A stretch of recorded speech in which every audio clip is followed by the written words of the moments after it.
রাখিটা। Not bad. দে দে, এবার আমার গিফটটা দে। গিফট? কিসের গিফট? কেন তুই জানিস না রাখি পরালে গিফট দিতে হয়?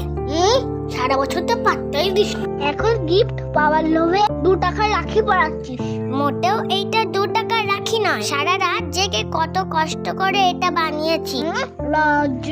বরং তোর নাক ডাকা শব্দে আমি সারা রাত ঘুমাতে পারি। এত বেশি ভাত বকিস না তো, এবার আমার গিফটটা দে তো। এত করে যখন বলছিস, এই নে ধর। তোর দেওয়া গিফট আমার পছন্দ হবে না তা কখনো হয়? দেখ পছন্দ হয় কিনা। তুই আমাকে এত ভালোবাসিস,